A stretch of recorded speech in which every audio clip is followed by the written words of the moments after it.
सर्वांना स्नेहपूर्वक नमस्कार. मी सौ अनुराधा भुस्कट तुम्हा सर्वांचे सावित्री न्यूज इंडिया चॅनलमध्ये हार्दिक स्वागत करते. मैत्रिणींनो, आज आपण बघणार आहोत अचलपूरमधील सुलतानपुरा स्थित भूलभुलैया दत्त मंदिरालगतचा एक प्राचीन भुईकोट किल्ला. याच किल्ल्याला गढी असे सुद्धा म्हणतात. ही गढी सापन नदीच्या तीरावर आहे. मध्ययुगीन काळात वऱ्हाडातील प्रमुख ठिकाण एलिचपूर म्हणजेच सध्याचे अचलपूर हे शहर एक ऐतिहासिक वळणबिंदू म्हणून ओळखले जाते, ज्यामध्ये आपणास जुन्या तटबंदीचे अवशेष बघायला मिळतात. सध्या हा किल्ला बऱ्याच अंशी भग्नावस्थेत असला तरी या परिसरातील निजामशाही आणि नवाबशाहीच्या इतिहासाचा साक्षीदार म्हणून ओळखला जातो. आता आपण बघत आहोत गढीचे प्रवेशद्वार.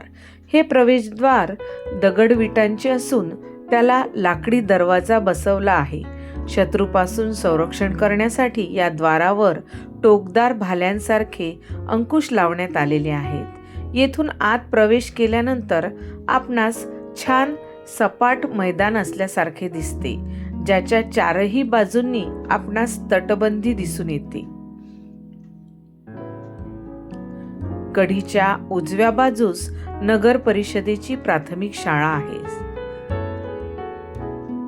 आणि याच मैदानावरून वर जाण्यासही पायऱ्या आहेत. तेथून नदीचे फारच सुंदर असे दृश्य आपणास बघायला मिळते आणि संपूर्ण सुलतानपुरा सुद्धा येथून आपणास स्पष्ट दिसतो.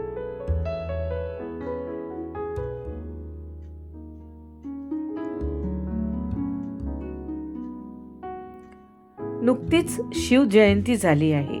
शिवजयंती म्हणजे केवळ मिरवणुका नव्हे तर महाराजांचे विचार आचरणात आणणे होय. आजच्या काळात गड किल्ल्यांचे संवर्धन, रक्तदान शिबिरे, ज्ञानदान, समाजकार्याला मदत आणि महाराजांच्या पराक्रमांचे जतन करणे हेच शिवजयंतीचे खरे यश आहे.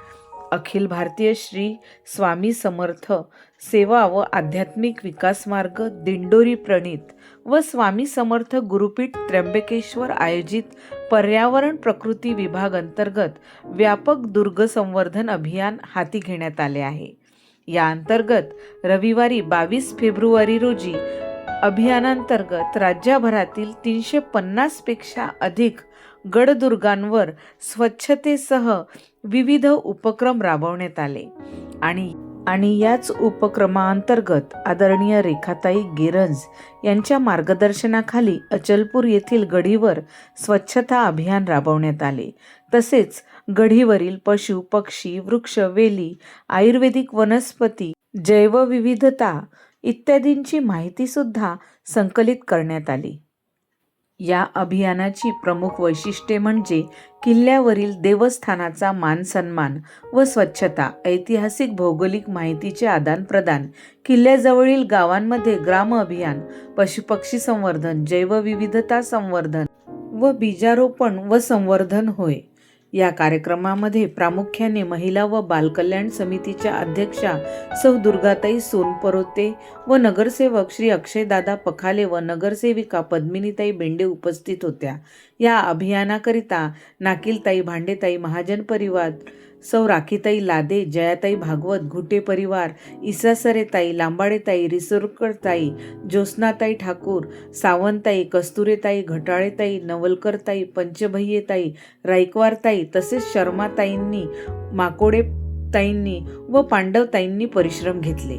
या गढीजवळच पुरातन काळातील चिकोऱ्या मारुतीचे मंदिर आहे. नुकताच या मंदिराचा जीर्णोद्धार झाला आहे. त्यानंतर गढीजवळच पुरातन असे महादेवाचे मंदिर सुद्धा आहे. या मंदिराचा जीर्णोद्धार गिरंज परिवाराने गावकऱ्यांच्या सहकार्याने केला आहे. या मंदिरातच श्री सिद्धेश्वर महाराजांची संजीवन समाधी आहे. कार्यक्रमाचा शेवट सहभोजनाने करण्यात आला. व्हिडिओ आवडला असल्यास नक्की लाईक, शेअर आणि आमच्या चॅनलला सबस्क्राईब करा. धन्यवाद.